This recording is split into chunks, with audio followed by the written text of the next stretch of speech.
Okay, here we go, guys. We're back for another episode of, sorry, what do you call this thing? Real Flight Evolution in epic Mark review style. I've forgotten what I'm talking about again. Yay. That's what you do, right? That's what you do. Anyway, a couple of things I wanted to talk about, but first of all, let's just do a quick run here to show you guys. This here is the thing that I do pretty much every morning. I will show you guys how to fly a bunch of different things. I will crash them mostly, but yeah, I will show you this really cool simulator, which is Real Flight RF 9.5S. But thanks to the very nice people at whatchamacallit, at Horizon Hobby and stuff, we were able to get the next version, which is Real Flight Evolution. So that's what we usually work on here. But I usually also talk about a few like side stories. And today, the first side story is welcome to the new year. And this is incense. So happy new year. However one might say it. Xinyan Kuai Le. I'm sure that's wrong, but I'm here, so I'm just going to do that as I did that before in the previous live stream, just in case you guys didn't see it. This is a good place that we went to recently. They have some really good snow, shaved ice, which is really good. And they have all kinds of yummy things that you guys can see here in their menu. And I guess maybe extra toppings that you might want to add to stuff. And I don't remember if they actually have the address on this thing for you guys, but they should. And I probably missed it. There's nothing on the back. But anyway, they have an Instagram. They have a bunch of other things that you guys can go check it out. So do go check them out. Snow to go. Snow to go. All right. So before we get into the thick of things, as we like to say, I'm going to talk about two things, and one of which is, you can read this in your own time, but I'm just going to give you a quick walkthrough of what this means.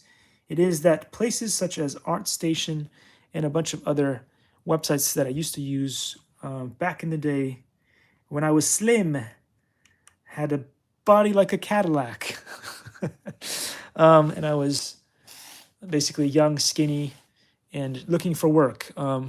If you are young, skinny, and looking for work, this is not good. This is not good. So the art field has been a crap storm and was really hard back in the day when I was looking for jobs, which was quite a few years ago. But anyway, let's say even up to 10 or before 10 years ago, it was difficult as an artist to make it into the art field, whether you were trying to do paintings, digital or not digital, or you were trying to do 3D stuff.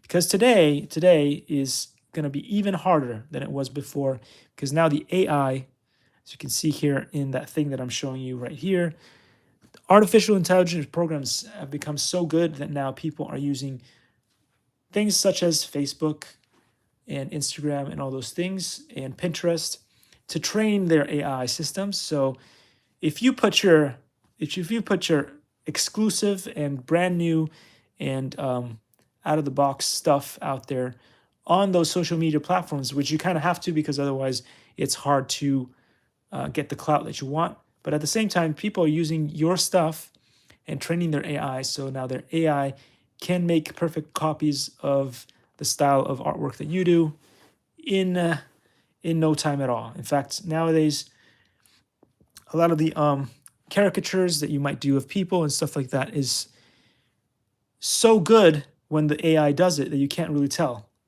In fact, the only thing that you can tell is that it's too good. Perhaps there's absolutely no mistakes in the AI. So that makes it very easy for those AI to replace people, to do stuff. So that's kind of a sad thing about the art industry, but it's happening pretty much at most levels. When there's this brand new app that I showed off the other day, that can actually write an essay for you and stuff. So, hey, a new level of cheating is going to be possible now when you're studying for different things. It's going to be a very, very tough time to be an instructor these days because you can't tell if the people come into your class, your kids or adults in your class, are cheating or not. It'll be very difficult. Over here we have Exhibit A, the TikTok. Look at that. 1,831 amazing people helping me out grow that. We did a live stream earlier on that. And again, like I like to tell you guys, attainable goals, right? On one side, you have YouTube, which has been stagnating for the past 16 years. And on the other side, you've got TikTok and maybe other platforms that we won't discuss because we don't want that YouTube algorithm to find out and want to take them down like they did Dub Smash. And Zin, the Taiwanese TikTok was amazing, but it's gone. Anyhow, with that all said, guys, all jokes aside, let's jump into some real fight. I'm going to do things. But again, this is probably going to be one of those videos that triggers the ever-loving poop out of you. So if you don't want to be triggered, you probably shouldn't watch this one. This one is going to trigger you so much. So, and it won't be because I put in swear words, and it won't be because I say something extremely nefarious, as some might do in their videos. It's just because I'm going to tell you, I'm going to plant a seed in your mind. I'm going to plant a seed in your mind about marriage and about certain other things in relationships that is going to blow your mind, but you may never look at your spouse, significant other in the same way again after listening to what I have to say. So this is the kind of thing that might break or make marriages. And so I have to warn you guys before you continue on, if you really want to watch this or not. You may not want to watch this. You may want to just turn away and not watch this. But before we do that, I want to say, you don't have to look like Superman or Thor. It's okay if you look like Patrick Swayze or Grandmaster Tom Wong. I think the ladies will love you just the same. You don't have to be like those other humongous people. It's okay. Trust me, it's okay. So having said that, let's dive into it. Because and again, trigger warning. You may wanna leave right now. Save yourselves from the seed that I may be planting into your brain. It may ruin everything you know about marriage, and you may end up going to your shrink and saying, "Okay, I'm done. I'm good." No, I'm just kidding. You might still need your shrink after this. It's okay. Anyway, so you guys have seen all kinds of different things. You guys watch YouTube, you watch this, that, and the other. You probably have a shrink already that you talk to on a regular basis. You may have gone through, what do you call that, therapy, marriage therapy? I don't know. What's the latest and greatest way of saying that I'm not aware of? Anyway, there's probably terminology there that I'm not aware of. But anyway, people look at the statistics these days and they're looking left and right and they're saying marriages are falling apart left and right. Why is that? Blah, blah, blah. They say for all kinds of different reasons, including the fact that they say that people are no longer traditional as they used to be. So with the way that of the world and the way that things have changed, people don't tend to stay in their relationships as much. People have realized this and that and the other. And then the more educated, they say, the more educated. Again, this is not me mansplaining. This is statistics and things that people have said on the Saucecast. So don't go chasing waterfalls. Don't go chasing me and saying, "Hey, but you said." I'm just reflecting some of the stuff that has been said on other things. But here's the nugget. Here's the nugget of truth, and I'm going to tell you guys a little story, a little anecdote here that might help you guys in your relationships going forward, or if you're trying to figure out what to do in your relationship right now because things are bad. They're just bad. So here we go. Back in the day, when my grandparents were around, even as far back as when my parents were around, there was one special trait that people in marriages had, and I noticed this because some other people didn't have it. this trait in their marriages obviously failed, or they didn't make it through until that famous until death do you part, right? That thing that they say, whether you're religious or not. But most people would like to have marriages that last that long. But again, as we said before, the statistics and all that don't go well. So I like to quote my good friend Ryan Freeman, because he said something really cool back in the day. Not many years ago, but a few years ago. He said that life is a dance, and I agree with that. Life is a dance, and with that, everything that comes with dancing, because there's going to be difficult bits, there's going to be issues. You could fall over and break a leg, so all those things do happen in dances. So life is a dance.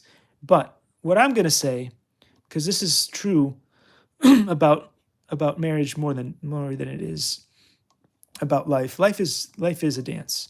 There will be ups and downs, things that go wrong, stuff. But it's more likely it's more or less it's a dance. So it's more beautiful than rough. But marriage, on the other hand, is war. It is truly war.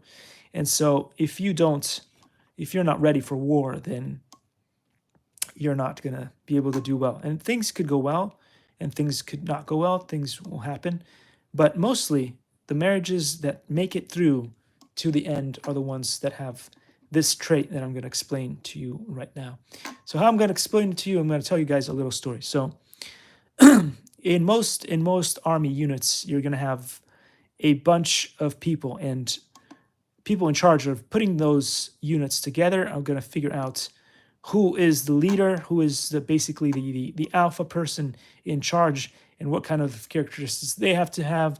And you're going to have somebody, with a radio, you're going to have a medic, and a whole bunch of other people.